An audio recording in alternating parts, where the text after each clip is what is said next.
The world's first civilization left us hundreds of thousands of written records. For most of the 20th century, we chose to ignore almost all of them. What was hidden inside will disturb you. Tens of thousands of cuneiform tablets recovered from the ruins of Nippur in what is now central Iraq ended up in museum drawers and storage rooms across the world. They had been cataloged. They had not been read. The slow, painstaking work of translating Sumerian meant that for decades, the full scale of the archive went largely unexplored. When scholars finally began working through it systematically, the picture that emerged contradicted a model that had been taught for over a century.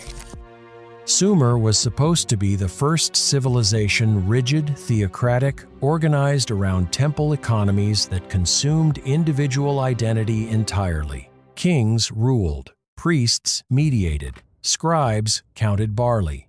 The tablets said otherwise. They said a woman was furious about her landlord, and that was just the beginning. What they read was a woman complaining about her landlord. The rent was too high. The roof leaked. She wanted it fixed. She had signed her name to the complaint and pressed it into wet clay 4,000 years ago. And now, for the first time since her lifetime, someone was reading it. That tablet was not unique. It was one of hundreds of thousands. And when scholars finally began working through the archive at the scale it demanded, what emerged was not the picture of ancient Sumer that had been taught for a century. It was something much stranger, much closer, and much harder to look away from. The old model was straightforward. Sumer was the first civilization. Cities rose along the Tigris and Euphrates around 4000 BCE. Kings ruled. Priests mediated between the population and a pantheon of gods.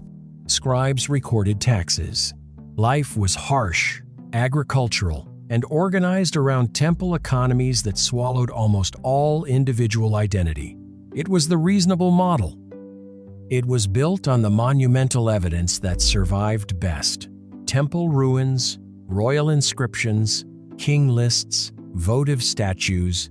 When the first excavators dug at Ur and Uruk and Lagash in the 19th century, they went looking for kings and gods, and they found them. What they did not go looking for was the tablets. The tablets came out of the ground in numbers nobody had expected and in categories nobody had prepared for. And when the science of reading them finally caught up to the volume, the model built on kings and gods could not survive what the tablets actually said. Samuel Noah Kramer spent his career on the problem. Working through the archives at Penn, at Istanbul, at the British Museum, he began publishing translations that read less like scripture and more like transcripts, lawsuits, school exercises, love poems, medical prescriptions, contracts for the sale of houses, letters from mothers to sons who had been away too long. The scale of the archive is difficult to describe accurately. More than 500,000 cuneiform tablets have been recovered from Sumerian and later Mesopotamian sites. The overwhelming majority are not royal, not religious, not monumental. They are the paperwork of a functioning literate society, the residue of ordinary people conducting ordinary business. The first question any scholar asks when confronted with an archive that large is why it exists at all. Clay does not survive in most environments. Wet it, and it dissolves. Bury it in acidic soil, and it disintegrates. The papyrus and parchment archives of ancient Egypt, Greece, and Rome are almost entirely lost. What survives from those civilizations is a fraction of what was written. Sumer, preserved by accident. The tablets were dried, not fired, which means most of them should have disappeared centuries ago. But Mesopotamian cities were destroyed repeatedly, sacked and burned by invaders, and the fires that consumed the buildings baked the tablets into hardened ceramic. The archives were preserved not by intention, but by the violence of the region's history. Nobody preserved these documents on purpose. The world preserved them by accident, and the accident is the only reason we know anything about how these people actually lived. The preservation extended further than anyone had realized. It was not just the Great Temple archives. It was household archives, merchant archives, school archives. A single house excavated at Ur in the 1920s contained hundreds of tablets belonging to a family of moneylenders who operated across 3 generations. Their loans, their disputes, their receipts, their private correspondence, all of it recovered from what looked, on the surface, like an ordinary residential block. Once scholars began reading systematically, the working assumption about daily life in Sumer began to collapse in stages, each larger than the last. The first assumption to fall was that Sumerian society was uniformly agricultural. The tablets described cities that were relentlessly commercial. Uruk, at its height, held 40,000 people inside its walls. Traders moved between cities constantly, carrying textiles, grain, oil, and metal across networks that reached from the Persian Gulf into Anatolia and the Indus Valley. It was the reasonable model. It was wrong. The tablets showed a merchant class operating with sophisticated credit instruments 1,000 years before coined money existed anywhere on Earth. Loans were denominated in silver by weight. Interest rates were regulated by law. Contracts specified collateral, witnesses, and penalties for default. One archive from the city of Kanesh, a Sumerian-influenced trading colony in what is now Turkey, preserved the letters of a merchant's wife, complaining that her husband had been away too long, that the shipments were late, that the debts were mounting, that she needed him to come home. That letter was not written by a priest or a king. It was written by a woman running a household while her husband ran a business. The literacy required to write it and the literacy required of the husband to read it was not confined to a small scribal elite. The second assumption to fall was that women in Sumer occupied the position women occupied in later Mesopotamian societies, which is to say, a position of strict subordination. The tablets did not confirm that model either. The reasonable expectation had been that ancient women were legally invisible. Sumerian tablets recorded women owning property in their own names, women signing contracts, women operating breweries, which in Sumer was a substantial commercial enterprise, since beer was the primary caloric beverage and was produced in industrial quantities, women serving as scribes, women serving as priestesses with independent economic power, controlling temple estates and the workforces attached to them.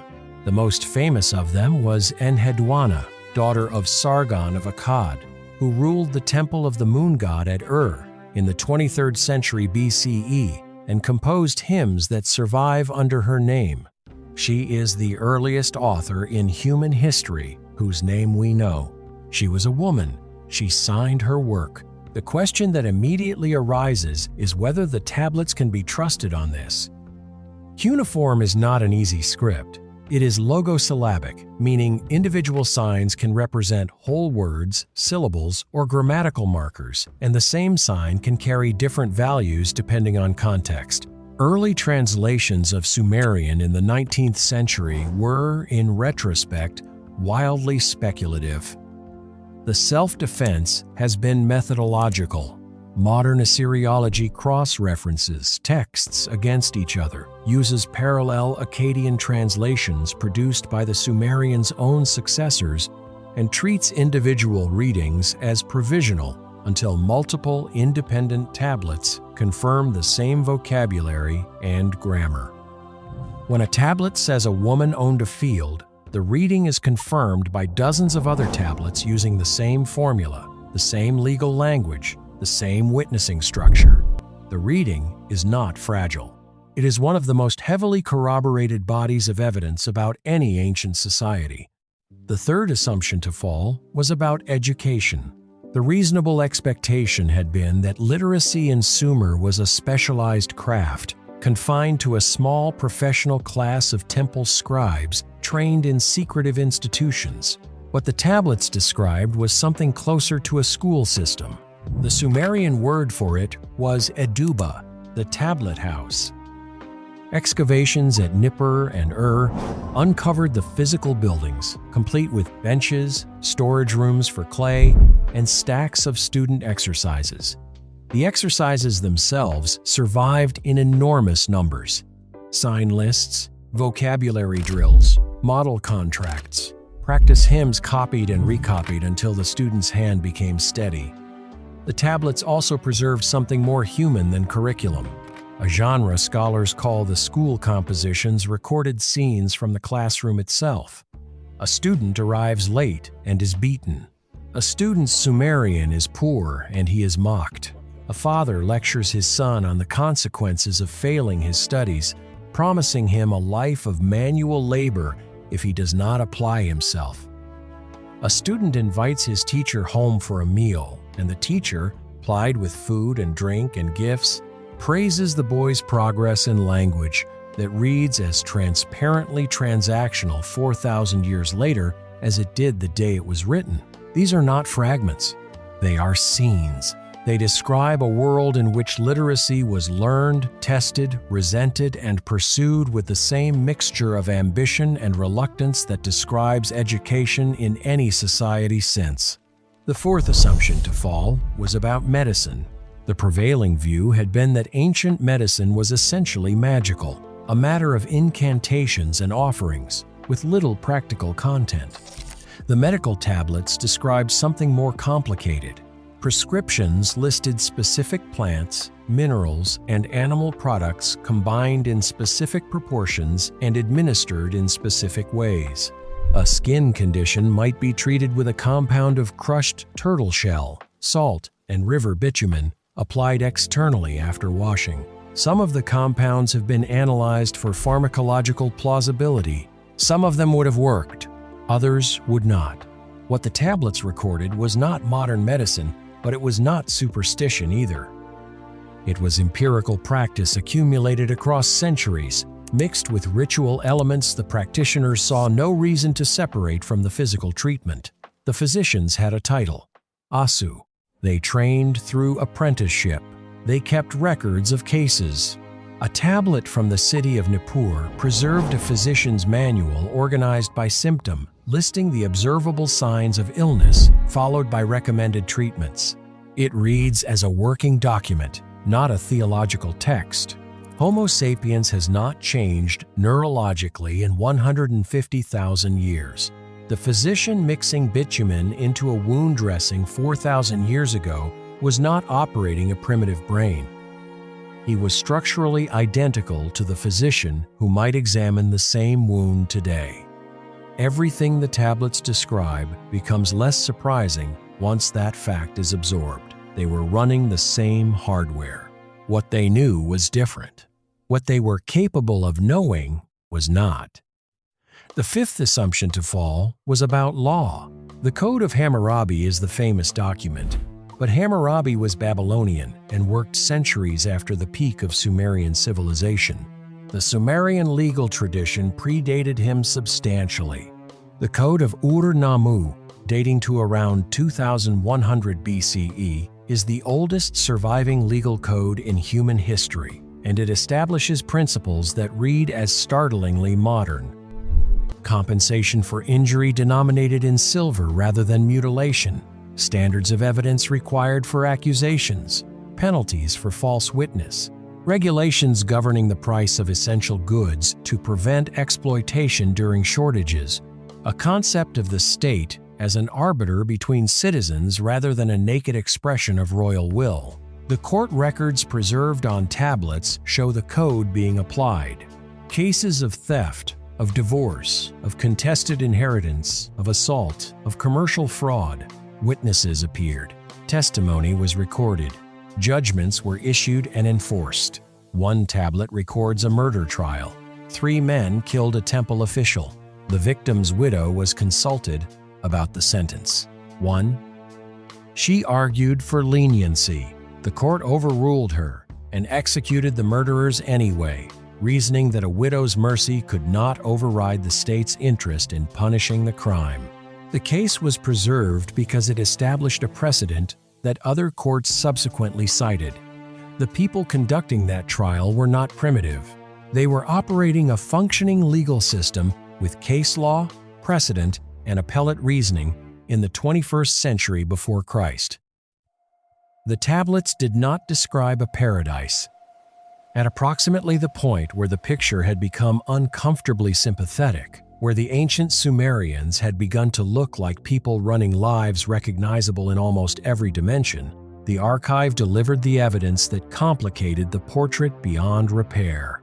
Slavery was pervasive.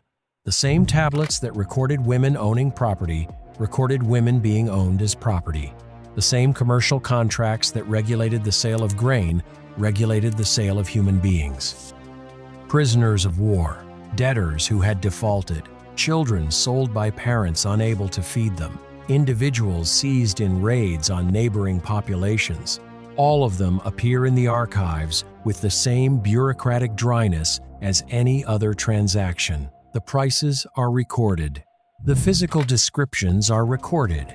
Scars, missing teeth, estimated ages, all noted for the purposes of resale value. Slaves could be branded. Slaves who fled were hunted. Slaves who resisted were killed, and the killing was legal. There is a specific tablet that scholars find difficult to read. It is a contract for the sale of a young girl, described by physical marks, at a price expressed in silver. The buyer was a temple. The seller was her father. The witnesses signed. The transaction was executed. She disappears from the record after that document. Whatever happened to her, whatever she experienced, was not considered worth further inscription. Inside a society that ran schools, wrote love poetry, developed the first legal code in human history, and preserved a widow's plea for mercy in a murder trial, that same society bought and sold children as commodities and did not consider the practice inconsistent with anything else it valued. Both things were true simultaneously. They always are. The tablets do not moralize about this. They record it. The moralizing is left to whoever reads them next. Assembled together, the findings begin to form something other than a list. The commercial sophistication, the women signing contracts, the school system, the medical archives, the legal codes, the letters home, the slavery, the trial records, the love poems, the industrial breweries, each on its own would revise some aspect of the standard picture. Together, they do not revise it. They replace it. The Sumerians were not the primitive first draft of civilization. They were civilization, already fully developed in almost every dimension recognizable now, 4,000 years before the present, working out the same problems every complex society has worked out since, and generating the same mixture of achievement and cruelty that has attended every attempt to organize human beings at scale. The old picture of Sumer as a distant, alien, mostly religious world was not built on the evidence. It was built on the evidence that was easiest to see. Temples are large. Kings commission monuments. The monumental record survives loudest, and for a century it was allowed to speak for a civilization that had, in fact, left a much larger and much quieter record underneath it. What the tablets opened, they did not close. The vast majority of the recovered corpus remains untranslated. Estimates vary, but current figures suggest that more than half of the cuneiform tablets held in museums around the world have never been read by a modern scholar. The bottleneck is not the tablets. It is the number of specialists trained to read them, which is measured in the low hundreds worldwide. New reading techniques are beginning to accelerate the work. High-resolution imaging can now recover signs from tablets too damaged for the naked eye. Machine learning models trained on transliterated corpora are being applied to unread material, though the results still require expert verification. The archive is not closed. Every year, tablets that have been sitting in storage since the 19th century are being read for the first time, and the picture continues to shift with each reading. The discovery did not just change the answer to what life in Sumer was like. It changed what questions can be asked. Because the archive is administrative, Because it is unfiltered by the intentions of any single author trying to shape a narrative, it can be interrogated statistically. How much did a laborer earn? How much did bread cost? What was the ratio of male to female scribes in a given city in a given century? How often did marriages end in divorce? These are questions no ancient historian could have asked about Greece or Rome. They can be asked about Sumer, and increasingly they can be answered. The work is not finished. It has barely begun. Return to the woman who complained about her landlord. Her name is on the tablet. It was Belesunu. The rent was 3 shekels of silver. The roof was leaking during the rainy season, and the water was ruining the grain she had stored inside. She had asked the landlord to repair it. He had refused. She was writing to formalize the complaint before taking it to a court. The tablet does not record how the dispute ended. It records only that she filed it, that she paid a scribe to write it, that she pressed her seal into the clay, and that 4,000 years later, someone in Philadelphia would read it and understand exactly what she meant. She did not know her complaint would outlive her civilization. The father who sold his daughter did not know his contract would be preserved to indict him. The physician mixing his compound did not know his manual would be studied by scholars trained in medicine he could not have imagined. The student invited home for a meal by his teacher's family did not know that his gratitude or his cynicism would still be legible after every empire since had risen and collapsed. They were people, specific and particular and irreplaceable, living inside a society that ran schools and courts and hospitals and breweries, that wrote poetry and enforced contracts and bought children, that produced the first named author in human history, and the first written laws, and the first surviving letters from a wife to a husband asking him to come home. What the tablets revealed was not an alien world at the beginning of some other story. It was the same world, running on the same minds, held together by the same institutions, and undone by the same failures that still define what it means to organize human beings into cities. The clay preserved them. The scholarship read them. What they said, when it could finally be heard, was that the distance between then and now is much smaller than anyone had been prepared to admit.